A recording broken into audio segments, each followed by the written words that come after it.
האמת, אני מתרגש, כי ישראל מלאה במסעדות אסיאתיות, אבל אנחנו הולכים לטובה מכולן, מסעדת האיזו של השף יובל בן אריה. כמו בכל פרק, אני הולך לבקר במסעדה, לאכול את מנת הדגל, לנתח את הרכיבים שלה ולנסות להכין בבית. אני דניאל ריגבי, וזאת מנת הדגל.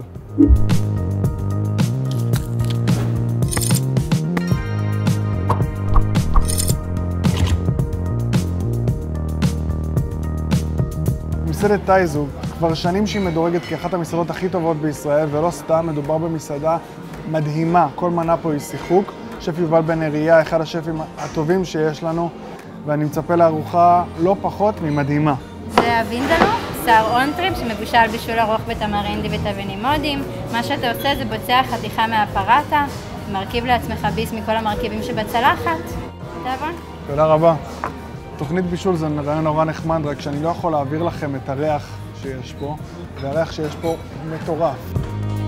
יש פה אונטריב, זה הצלעות הנמוכות, מאוד מאוד שומני, הם עשו את זה בבישול ארוך, בטמרינדי, שזה פרי חמצמץ כזה, ותבלינים מודים. בצל סגול, צ'ילי, נאנה, כוסברה, שמנת חמוצה ופרטה. זה הפיתה ההודית, שים אותו בדרך כלל על גי. זה חמה מזוקקת שהוציאו מה את כל המוצקי חלב, נשאר רק שומן. בואו נראה אם יצא להם טוב. תאבון. זה הגאונות של שף בן אריה. זה נראה טוב, אבל ברגע שאתה אוכל את זה, זה כבר עולה לרמה אחרת לגמרי. אתה אומר אוכל הודי, אתה שומע המון תבלינים, המון בלגן, המון צעקות, אבל פה כל הטעמים מאוזנים בצורה מדהימה. הפרטה, מה זה כיפית, היא רכה וקרנצ'ית. אני חייב עוד ביס. אנחנו צריכים עכשיו ללכת לבשל אונטריב, זה ייקח לנו קצת זמן. יאללה. אז חזרנו מטייזו, באמת אחת הארוחות הכי טובות העונה, והיא גם מאוד מאתגרת, כי הטעמים האלה, הטעמים שלא מוכרים לנו, לא מוכרים לי באופן אישי, החייך שלי לא יודע לזהות את כל התבלינים שנמצאים שם, אז הייתי צריך לעשות הרבה מחקר, והגעתי לאיזשהו מתכון בסיס, שאנחנו, יכול להיות שגם נאלתר תוך כדי לשפר טעמים. אז מה יש לנו כאן? יש לנו כאן חומץ תפוחים, מלח כמובן, ג'ינג'ר, צ'ילי חריף, עגבניית תמר, פלפל שחור, סוכר חום, קורקום, פלפל, כוכבי אניס, חצי קילו בשר אונטריב, שום, קינמון, זרעי כוסברה שאני מת על התבלין הזה, כמון, שמן זית, כוסברה טריה, חמאה וקמח. אז עכשיו אנחנו צריכים לקצוץ את הירקות בשביל התבשיל שלנו. אנחנו מתחילים עם הבצל. איך חותכים בצל? אנחנו רוצים לקצוץ את זה דק. עושים חתך אופקי אחד, חתך אופקי שני, ואם אנחנו ממש רוצים את זה קצוץ, אז חתך אופקי שלישי. ועכשיו אנחנו עושים חתכים אנכיים, 3 אצבעות קדמיות מקופלות, כדי שאנחנו נוכל להגן על עצמנו מהסכין, וקוצצים. אחרי שבחינו, אנחנו חותכים צ'ילי חריפים, אז אנחנו עושים טבעות באלכסון כזה. אני מכשיר את הגרעינים, כי אני רוצה חריף. אני רוצה שזה יהיה חריף. אני גם שם את זה בצד, את הרוב פה, אז כל אחד יכול לשלוט ברמת החריפות שהוא אוהב. את הג'ינג'ר אנחנו מקלפים באגרסיביות עם סכין חדה. תן לו עוד קיצוץ. זה לא נעים לקבל חתיכה גדולה של ג'ינג'ר לפה לדעתי. ואנחנו שמים שם 2 שיני שום. קוצצים מאוד מאוד דק. קוצצים עגבנייה, אבל אנחנו לא רק קוצצים אותה, אנחנו מפלטים אותה. מה הכוונה? אנחנו מוציאים לה את השחלות, כי הן חמוצות ואנחנו לא מעוניינים בזה. אז אנחנו נחתוך אותה כאן לרבעים, ואז עם סכין אנחנו חותכים כאן ומוציאים את השחלות החוצה. אם אתם מכירים גינקולוג ירקות, תשאלו אותו האם זה שחלות או לא. לקצוץ עגבניות, אנחנו תמיד באים לא מכאן, כי יהיה לנו נורא קשה ואנחנו נמעך את הבשר. גם אם הסכין מאוד חד, אנחנו מועכים אותם תוך כדי. אז אנחנו באים מהצד הזה, ואנחנו בתקיפות חותכים את הפילה. ואת הרצועות האלה אנחנו חותכים עכשיו לריבועים. אנחנו מתחילים באש גבוהה, סיר גדול, שמן ניטרלי, הרבה. הבשר, המטרה שלנו זה לצרוב אותו, לקרמל אותו. כשהשמן חם, אנחנו מכניסים את הבשר לצריבה. עובדים מהר. מצד אחד, אנחנו רוצים לשמוע את הרעש הזה. מצד שני, זה גם אומר לנו שאנחנו עובדים בטמפרטורות מאוד חמות, ובגלל שכך, אנחנו צריכים להיות מאוד מדויקים, כדי שהבשר שלנו לא יישרף. ממליכים. ברגע שאנחנו רואים שקיבלנו צבע, אנחנו הופכים.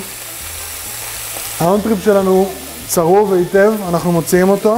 אנחנו מורידים את הגובה של הלהבה, מוסיפים קצת שמן ניטרלי, ואת הבצל שלנו אנחנו לוקחים ומעבירים לתוך הסיר, איפה שהבשר יתאגן.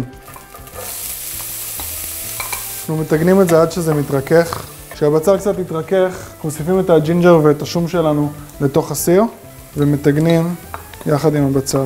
עכשיו אנחנו מוסיפים חצי צ'ילי עם הגרעינים, לא הכל, את השאר אנחנו נשתמש לצלחות. אנחנו מוסיפים את העגבניות שלנו, וכפית של רסק עגבניות, ואנחנו מחזירים את הבשר לתוך הסיר, עם כל הנוזלים שנצברו כשהונח, ומוסיפים מים רותחים עד שאנחנו כמעט מכסים, ואנחנו נותנים לו עכשיו להתבשל באש גבוהה, בזמן שאנחנו עוברים לטפל בתבלינים.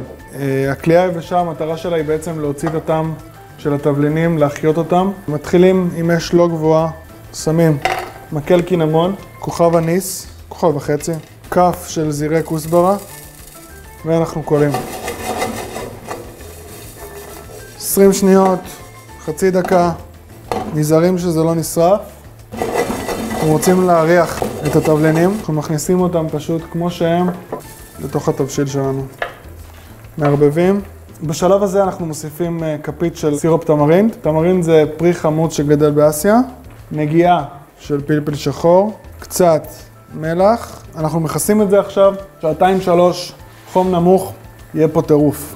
אנחנו עושים עכשיו את הבצק של הפרטה. זה בצק מאוד מאוד פשוט, אין פה שום דבר מסובך. אנחנו מודדים 2 כוסות קמח ומכניסים לבול, שיהיה לנו קל לעבוד בלי ללכלך את כל הבית.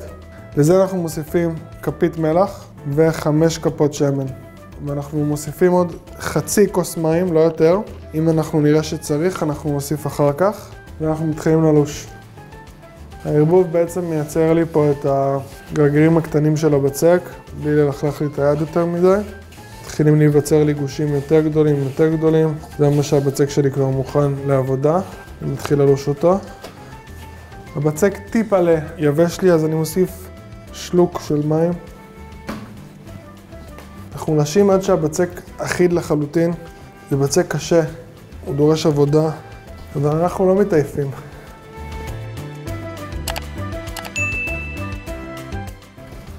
אנחנו עוטפים את הבצק, נייר אלומיניום, ונותנים לו לנוח למשך חצי שעה. הבצק של הפרטות נח, ואנחנו מתכוננים להכין אותם.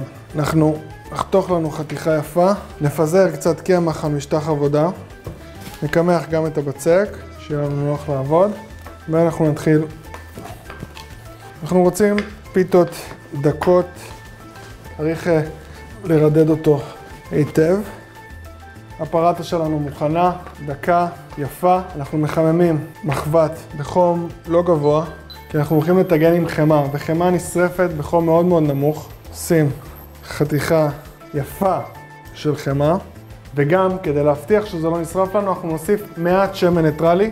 אני משתמש בקנולה, ככה שאנחנו נוכל לטגן בחום יותר גבוה בלי שהחמה תישרף. כשהחמה שלנו נמסה לגמרי, אנחנו מניחים את הפרטה, נותנים לה להתאגן. אין בעיה שיש הרבה שמן, פרטה אוהבת שמן, אחרת זה עלול להיות לחם מאוד יבש. אנחנו רוצים לבדוק מה המצב של הפרטה. אפשר כבר להפוך אותה. קצת מלח על הפרטה, ובינתיים אנחנו מתחילים להתכונן להגשה. סידרנו יפה בצלחת כוסברה, צ'ילי חריף. הבשר שלנו בושל שעות ארוכות, הוא רך, הוא מתפרק בעצמו והוא מלא בטעם. אנחנו נניח אותו כאן יפה בצד. נשים שמנת חמוצה להרגעת החריפות. הפרטה שלנו, נראה בול כמו במסעדה, לא? וינדלו של תייזו. יש לנו כאן בשר שבושל בתבלינים שעות ארוכות, הוא רך, הוא טעים. כוסברה שנותנת את הפרשיות, שמנת חמוצה שמרגיעה את החריפות, שנותנת את הקרמיות, צ'ילי שנותן לנו את הקיק, ופרטה שהוגנה בחמה, להחזיק את כל היופי הזה. עכשיו אנחנו צריכים ביס מהכל. תיאבון. מהמם. פרטה פריחה, רכה. הביס הכולל הוא ביס כיפי בטירוף. זו אחלה מנה להגיש בארוחה שלכם. אתם תרשימו את כל האורחים. אם הייתי מכין את זה עוד פעם, הייתי שם עוד חריף, לעשות עוד יותר קיק. הייתי שם עוד שום, עוד תמרינדי. הייתי רוצה טעמים יותר עזים, אבל בסך הכל אני מאוד מאוד מרוצה. אני ממליץ לכם מאוד ללכת את האיזור, הם ערכו אותנו בצורה יוצאת דופן. מסעדה מדהימה, בעיניי אחת המסעדות הכי טובות בארץ. אם אהבתם את הפרק, אני ממש אשמח. תיתנו לי לייק, תנו תגובות, שתפו, תעקבו אחריי בפייסבוק, ביוטיוב, מנת הדגל, כל שבוע, אותו יום, אותה שעה, פרק חדש. ואם יש מסעדות שאתם אוהבים ואתם רוצים שאני אבקר ואנסה לשחזר את אחת המנות בהם, תכתבו לי בתגובות. נתראה שבוע הבא, נתראות.